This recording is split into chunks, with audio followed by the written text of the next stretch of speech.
विद्यार्थी मित्र, दिवाळीनंतर ज्यावेळी आपलं कॉलेज सुरू झालं त्यावेळी आपण इलेक्ट्रोस्टॅटिक्स या 8व्या नवीन टॉपिकला सुरुवात केली.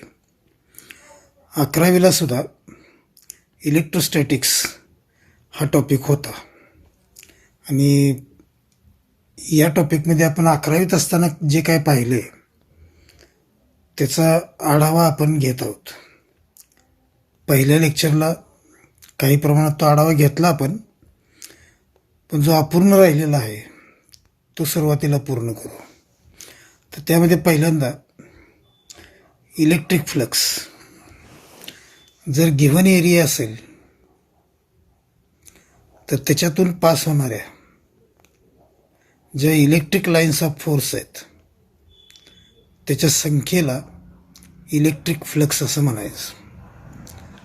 This is given area, these are the electric lines of force, and the number of electric lines of force passing through given area is called as electric flux through that area. ही त्याची definition. The number of electric lines of force passing through given area is called as electric flux through that area. आता यानंतर electric flux आणि electric intensity यांच्यातलं relation जे आपण 11वीत पाहिलं होतं ते असं होतं की electric flux is equal to electric intensity into area. Electric flux and electric intensity are related as electric flux is equal to electric intensity into area. याच्या अंतर्गत 2 केसेससुद्धा आपण पाहिले होते. त्यातली पहिली केस होती electric intensity E is normal to area D S. म्हणजे नेमकं काय ते या फिगरच्या सहाय्याने समजून घेऊ.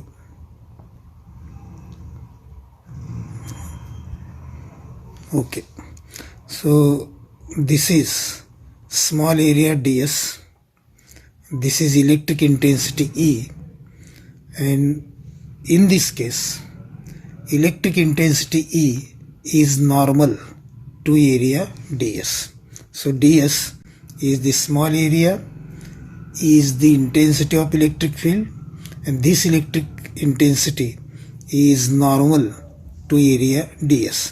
असं जर असेल तर electric flux d phi through area ds is given by d phi is equal to EDS. आता 12वीत जे आपण आर्टिकल पाहणार आहोत त्यामध्ये असं जर कुठं दिसलं की electric intensity E area D एसला नॉर्मल आहे तर कुठलाही विचार न करता electric flux D phi is equal to EDS हे लिहायचं. ही केस 1.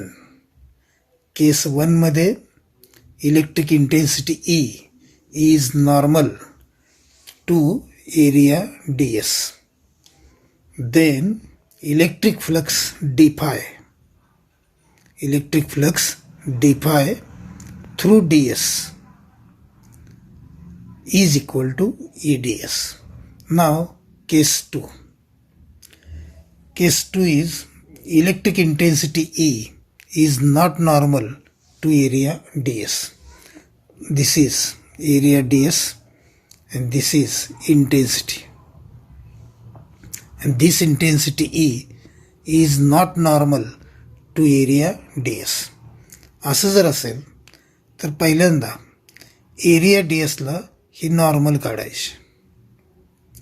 एरिया डी एसला परपेंडिक्युलर अशी लाईन काढायची आणि ईचं या इलेक्ट्रिक इंटेन्सिटी ईचं प्रोजेक्शन नॉर्मलवरती घ्यायचं. मग ते प्रोजेक्शन असं असेल या ॲरोप्रमाणे. ईचं हे जे प्रोजेक्शन आहे म्हणजेच इलेक्ट्रिक इंटेन्सिटी ईचा नॉर्मलच्या डिरेक्शनमधला कॉम्पोनंट. आणि जर नॉर्मल आणि इलेक्ट्रिक इंटेन्सिटी याच्यातला अँगल थिटा असेल तर हा जो कॉम्पोनंट आहे त्या कॉम्पोनंटची किंमत ई कॉस थिटा इतकी असते. परत एकदा बघा. This is small area ds, this is electric intensity, and this electric intensity E is not normal to area ds. Then draw this normal and determine the component of E in the direction of normal. In the direction of normal, if theta is the angle between electric intensity E and normal, then magnitude of this component is E cos theta. So ds, small area, E is the electric intensity which is not normal to area ds. Then draw a normal. Theta, angle between normal and E. Then E cos theta, this arrow, E cos theta is the component of electric intensity E which is normal to area ds. आता या केसमध्ये दोन electric intensity आहेत, एक E आणि दुसरी E cos theta. दोन electric इंटेन्सिटीपैकी जी intensity normal आहे ती विचारात घेऊन इलेक्ट्रिक फ्लक्स डी फायची किंमत मिळवायची. मग इलेक्ट्रिक फ्लक्स डी फायचा मूळ फॉर्म्युला मागच्या स्लाईडमध्ये आपण बघितला की electric intensity E into area. Electric flux D five is equal to electric intensity into area. या फॉर्म्युल्यानुसार इलेक्ट्रिक फ्लक्स डी फाय याची किंमत मिळवताना जी इलेक्ट्रिक इंटेन्सिटी नॉर्मल आहे ती विचारात घ्यायची. नॉर्मल कोणते तर ई कॉस थिटा. त्यामुळे या फॉर्म्युल्यानुसार ईची किंमत ई कॉस थिटा इतकी येईल. तर एरिया डी एस आहे आणि त्यामुळं electric flux D phi through D S is given by D phi is equal to E cos theta D S. D phi is equal to E cos theta D S. आता हे E cos theta D S थोडंसं म्हणायला सोयीचं जावं म्हणून E D S cos theta असं म्हणायचं.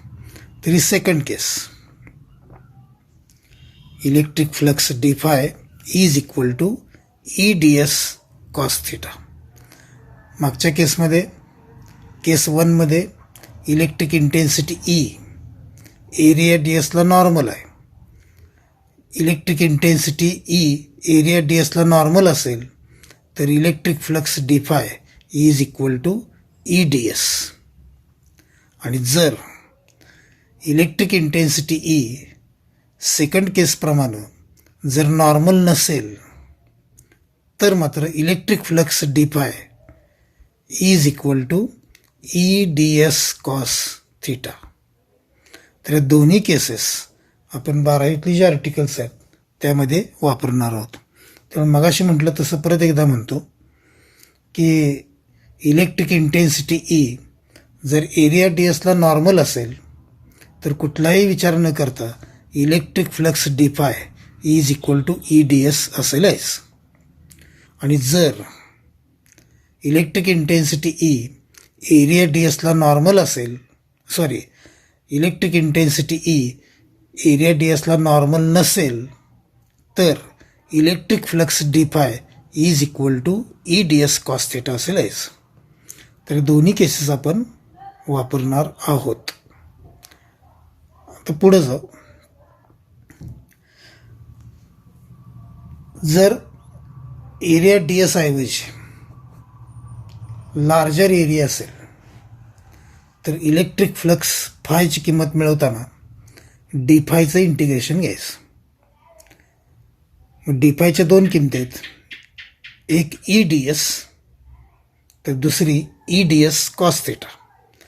जर डी फायची किंमत ई डी एस असेल तर electric flux phi over larger area is equal to integration D phi which is equal to line integral of E D S. आणि जर electric intensity E area D एसला normal नसेल तर electric flux five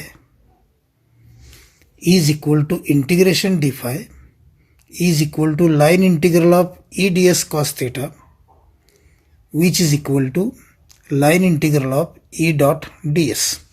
11वीत असताना आपण पाहिले की ए आणि बी दोन व्हेक्टर्स असतील तर त्यांचा डॉट प्रॉडक्ट घेतला ए डॉट बी तर तो ए बी कॉस थिटा इतका येतो. मग ए डॉट बी असेल तर त्याच्याबद्दल आपण ए बी कॉस थिटा असं लिहू शकतो, किंवा उलटं ए बी कॉस थिटा असेल तर ए डॉट बी असं लिहू शकतो. इथं E D S cos theta आहे म्हणून त्याच्याबद्दल आपण ई डॉट डी एस असं लिहू शकतो. तर electric flux phi over larger area यासाठी दोन फॉर्म्युले आहेत. पहिला, phi is equal to integration D phi is equal to line integral of E D S. जर इंटेन्सिटी नॉर्मल असेल तर हा पहिला फॉर्म्युला वापरायचा, आणि जर इंटेन्सिटी ई नॉर्मल नसेल तर electric flux phi over larger area is equal to integration D phi is equal to line integral of E D S cos theta is equal to line integral of E dot D S. In general आपण असं लिहू शकतो की electric flux phi is equal to line integral of E dot D S. आणि इथून पुढे लक्षात ठेवा की फाय असेल तरी इलेक्ट्रिक फ्लक्स म्हणायचं, आणि फाय ऐवजी तुम्हाला line integral of E dot D S असं कुठं दिसलं तरीही त्याला इलेक्ट्रिक फ्लक्स असंच म्हणायचं, कारण phi is equal to line integral of E dot D S. आता याच्यानंतर 11वीत पाहिलेला एक महत्त्वाचा लॉ, गॉस लॉ, तो पण आपण परत पाहणार आहोत. गॉस लॉचं जे स्टेटमेंट आहे ते असं आहे, the electric flux over a closed surface is equal to net charge enclosed by the closed surface divided by epsilon zero. हेच मॅथमॅटिकली असं लिहिता येईल की line integral of E dot D S is equal to Q upon epsilon zero. Line integral of E dot D S म्हणजे electric flux over closed surface, कारण line integral of E dot D S म्हणजेच electric flux, म्हणून इथं line integral of E dot D S याला electric flux over a closed surface is equal to net charge Q enclosed by the closed surface divided by epsilon zero. तर Gauss लॉचं दोन्ही प्रकारे आपण statement पाहिले, mathematical आणि त्याचं वर्डिंगसुद्धा. आणि वर्डिंगवरून मॅथमॅटिकल लिहिता आलं पाहिजे आणि मॅथमॅटिकलवरून वर्डिंग पण सांगता आलं पाहिजे.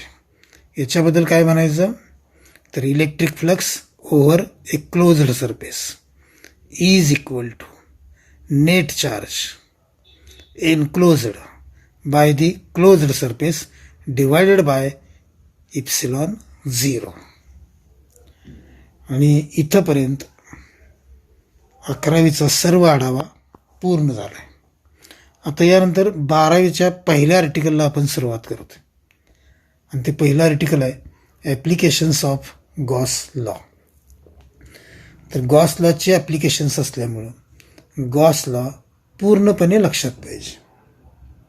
मागच्या स्लाईडमध्ये शेवटी आपण पाहिला electric flux over a closed surface is equal to net charge enclosed by the closed surface divided by epsilon zero, किंवा mathematically line integral of E dot D S is equal to Q upon epsilon zero. Gauss लॉचे एकूण 3 applications आहेत. त्यातलं पहिलं application आहे electric intensity due to charged spherical shell or charged sphere. सुरुवातीला figure बघू. तर या फिगरमध्ये 2 स्पियर दिसत आहेत. आतला जो स्पियर आहे त्याच्यावरती फक्त आत्ता फोकस करा. तो चार्जड स्पियर आहे आणि त्याची रेडियस आर इतके आहे. So figure shows a charged sphere. परत एकदा लक्षात घ्या, फिगरमध्ये 2 स्पियर दिसत आहेत. 2 स्पियरपैकी जो आतला आहे तो चार्जड स्पियर आहे आणि त्याच्यावरती सुरुवातीला फोकस करा. ते चार्जड स्पियरची रेडियस आर इतके आहे आणि स्पियरला म्हणताना आपण चार्जड स्पियर असं म्हणतोय, याचा अर्थ त्या स्पियरवरती चार्ज आहे. मग तो किती आहे, कसा आहे? तर स्पियरवरती जो चार्ज आहे त्या चार्जची सरफेस चार्ज डेन्सिटी सिग्मा इतकी आहे. सरफेस चार्ज डेन्सिटी सिग्मा इतकी आहे. याचा अर्थ जो चार्जड स्पियर आहे त्याच्या युनिट एरियावरती सिग्मा इतका चार्ज आहे. Sigma is the surface charge density. याचा अर्थ if you consider unit area of charged sphere then charge on that unit area is sigma. याच्यावरून सरफेस एरिया ऑफ स्पियर याची किंमत एक मिळवता येईल. Radius R, radius capital R म्हणून charged स्पियरचा सरफेस एरिया हा 4πr² इतका येईल. मग युनिट एरियावरती सिग्मा इतका चार्ज, तर 4πr² याच्यावरती किती चार्ज हे मिळवताना सिग्मा आणि 4πr² यांचा गुणाकार करावा लागेल. मग तो एवढा येईल, sigma into 4πr², sorry capital R². Unit एरियावरती सिग्मा इतका चार्ज म्हणून 4πr² या एरियावरती सिग्मा इंटू 4πr² इतका चार्ज. 4πr² या एरियावरती सिग्मा इंटू 4πr² इतका चार्ज. याचाच अर्थ जो आतला चार्जड स्पियर आहे त्याच्यावरती एकूण चार्ज हा सिग्मा इंटू 4πr² इतका असेल. मग आतल्या स्पियरवरती जो एकूण चार्ज आहे त्याला क्यू असं नोटेशन दिलं तर आपण असं लिहू शकतो की टोटल चार्ज ऑन स्पियर याला notation Q is equal to sigma into 4πr². Unit एरियावरती सिग्मा इतका चार्ज, अख्ख्या स्पियरवरती किती, तर स्पियरचा एरिया 4πr² म्हणून अख्ख्या स्पियरवरती सिग्मा इंटू 4πr² इतका चार्ज असेल. याच्या पुढं ज्या मीडियममध्ये हा चार्जड स्पियर आहे त्या मीडियमची परमिटिव्हिटी इप्सिलॉन इतकी आहे आणि त्या मीडियमचा डायलेक्ट्रिक कॉन्स्टंट हा के इतका आहे. ज्या मीडियममध्ये चार्जड स्पियर आहे त्या मीडियमची परमिटिव्हिटी इप्सिलॉन, तर डायलेक्ट्रिक कॉन्स्टंट के. आणि 11वीत असताना इप्सिलॉन आणि के यांच्यातलं रिलेशनसुद्धा आपण पाहिलेलं आहे. So epsilon and K are related as epsilon is equal to epsilon 0 K. आता याच्या पुढं पी फिगरमध्ये इथं दाखवलं आहे. P is the any point. R is the distance O P. O म्हणजे सेंटर, सेंटर आणि पॉईंट पी यांच्यामधलं डिस्टन्स स्मॉल आर इतकं आहे. So P is any point and R is the distance O P. O is the center of charged sphere. Then imagine a Gaussian sphere. Imagine a Gaussian sphere. त्याची दोन वैशिष्ट्य आहेत. पहिलं, त्याचाही centre ouch आहे. हे त्याचं पहिलं वैशिष्ट्य. इट्स सेंटर इज ओ म्हणा किंवा its centre is same as charged sphere. हे एक वैशिष्ट्य. तर दुसरं वैशिष्ट्य, त्याचे रेडियस मात्र स्मॉल आर इतके आहे. म्हणजे डिस्टन्स ओ पी जे आहे आर, तेवढी त्या गाउसियन स्पियरची रेडियस आहे. या फिगरमध्ये जो डॉटेड स्पियर दाखवला आहे तो गाउसियन स्पियर आहे. आणि त्या गाउसियन स्पियरची दोन वैशिष्ट्य. Its centre is same as charged sphere and its radius is r. आता स्पियरची रेडियस, गाउसियन स्पियरची रेडियस स्मॉल आर इतकी असल्यामुळं गाउसियन स्पियर हा पॉईंट पी मधून पास होतो. This Gaussian sphere passes through point P. पुढे जाऊ. Now ds is the small area at point p. फिगरमध्ये पी या ठिकाणी जे सर्कल दिसतंय छोटंसं, तो म्हणजे स्मॉल एरिया ds आहे. आणि इनर स्पियर जो आहे आतला, त्याच्यावरती जो चार्ज आहे त्या चार्जमुळं जी इलेक्ट्रिक इंटेन्सिटी आहे ती ई इतकी आहे. So E is the electric intensity due to charge on charged inner sphere. आणि ही जी इलेक्ट्रिक इंटेन्सिटी आहे ती बाहेरच्या म्हणजे गाउसियन स्पियरच्या प्रत्येक पॉईंटला नॉर्मल आहे. This electric intensity E is normal at every point on Gaussian sphere. फिगरमध्ये जे ॲरो दिसत आहेत ते ॲरो म्हणजेच इलेक्ट्रिक इंटेन्सिटी. प्रत्येक ॲरो म्हणजे इलेक्ट्रिक इंटेन्सिटी. आणि ही इलेक्ट्रिक इंटेन्सिटी गाउसियन स्पियरच्या प्रत्येक पॉईंटला नॉर्मल आहे. This electric intensity E is normal at every point on Gaussian sphere. Gaussian स्पियरच्या प्रत्येक पॉईंटला ई जर नॉर्मल असेल तर पॉईंट पीला जो एरिया ds आहे त्यालासुद्धा ती नॉर्मल असेल.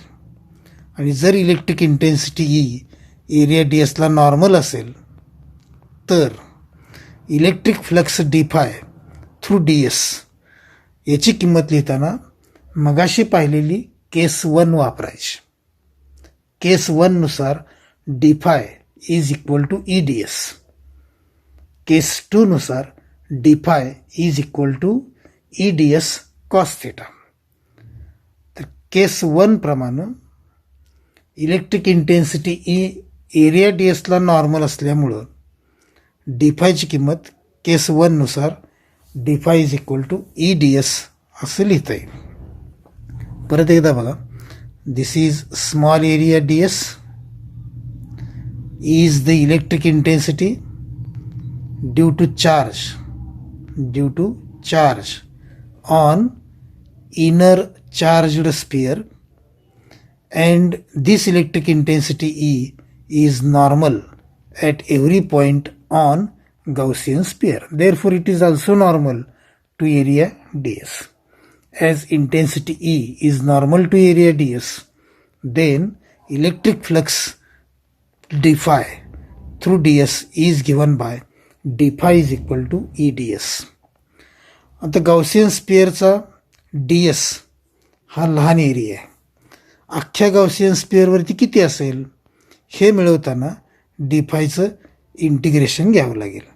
Electric flux phi through Gaussian sphere is given by phi is equal to integration d phi, but d phi is equal to E ds, and therefore integration d phi is equal to line integral of E ds, but E is constant, and therefore line integral of E ds is equal to E into line integral of ds.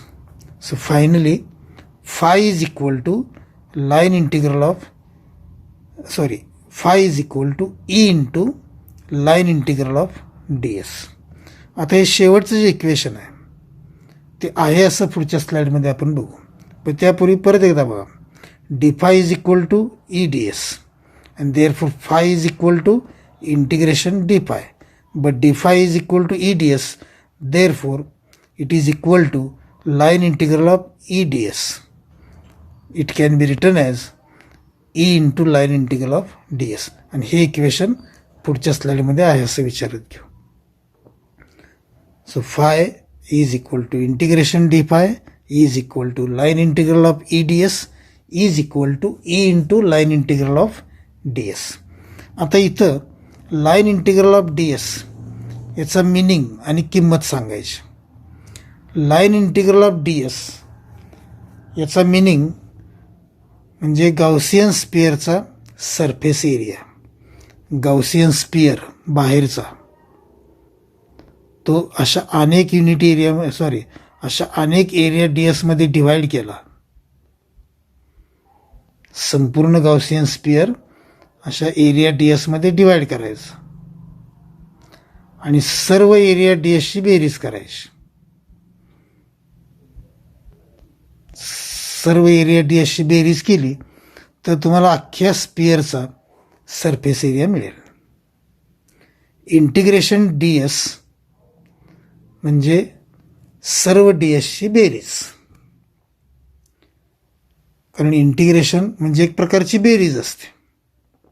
Integration D S म्हणजे हा D S plus हा D S plus हा D S plus हा D S अशा सर्व D एसची बेरीज, आणि सर्व डी एसची बेरीज केली तर या गाउसियन स्पिअरचा सरफेस एरिया तुम्हाला मिळेल.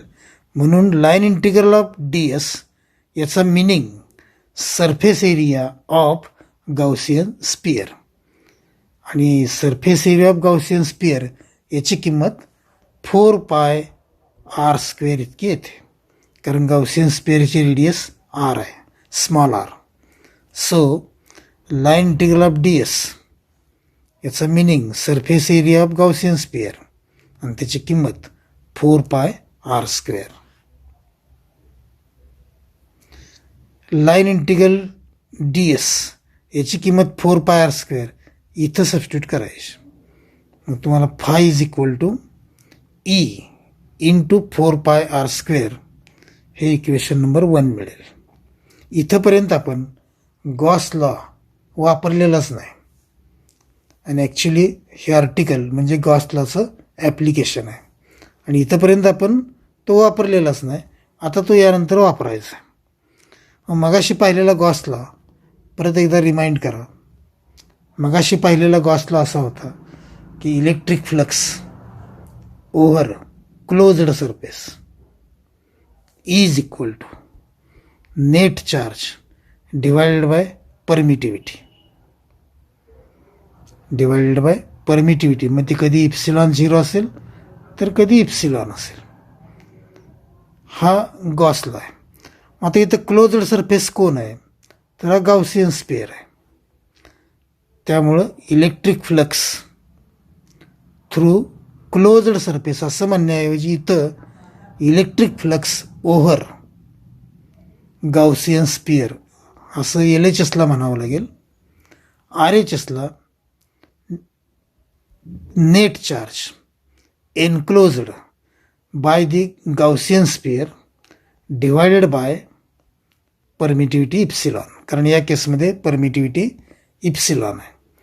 मग गॉस लॉ गाउसियन स्पिअरसाठी लिहायचा, आणि तो असं लिहावा लागेल. Total electric flux over Gaussian sphere, closed surface ऐवजी आपण गाउसियन स्पिअर असं म्हणतोय, is equal to net charge enclosed by the Gaussian sphere divided by permittivity epsilon.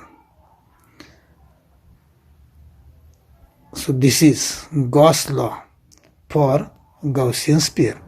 आता total electric flux over Gaussian sphere याला जर फाय हे notation वापरलं, net charge enclosed by the Gaussian sphere याची किंमत मागच्या स्लाइडमध्ये आपण पाहिलं की क्यू आहे डिवायडेड बाय इप्सिलॉन. म्हणून ह्या इक्वेशननुसार आपल्याला पुढच्या स्टेपला असं इक्वेशन लिहिता येईल की electric flux over Gaussian sphere याच्याबद्दल फाय, नेट चार्ज याच्याबद्दल क्यू, तर परमिटिव्हिटी इप्सिलॉन. मागच्या स्लाइडमध्ये आपण क्यूची पण किंमत पाहिली. Q is equal to sigma into 4πr² and therefore electric flux phi over Gaussian sphere is equal to sigma into bracket 4πr² divided by epsilon. आता स्क्रीनवरती दोन इक्वेशन्स आहेत, इक्वेशन 1 आणि इक्वेशन 2.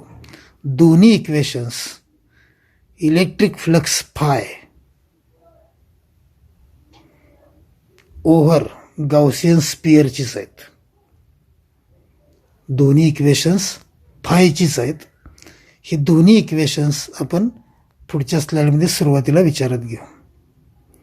दोन्ही इक्वेशन्स फायचीच असल्यामुळं फ्रॉम 1 and 2 आपण असं लिहू शकतो की E into bracket 4πr² is equal to sigma into 4πr² divided by epsilon. दोन्ही साईडला 4π आहे तर ते कॅन्सल होईल, आणि ते कॅन्सल झालं तर नेक्स्ट इक्वेशन आपल्याला असं लिहिता येईल की E is equal to sigma r² divided by epsilon r². But epsilon is equal to epsilon 0k मगाशी आपण पाहिले ते मागच्या स्लाइडमध्ये, ते जर सबस्टिट्यूट केलं तर E is equal to sigma r² divided by epsilon 0k r².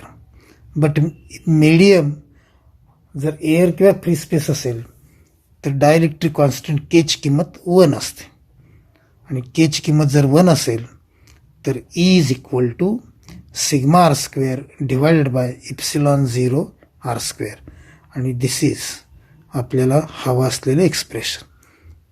This is an expression for electric intensity at point P due to charged sphere. आर्टिकलचं नाव आपलं असं होतं की electric intensity due to charged sphere किंवा electric intensity due to charged spherical shell. तर electric intensity due to charged sphere ते आपण मिळवलं आहे, आणि आपण इथं थांबतोय. ज्यावेळी परत आपण क्लासमध्ये भेटू त्यावेळी आपण दुसरं ॲप्लिकेशन त्यावेळी सुरू करू. थांबूया इथं.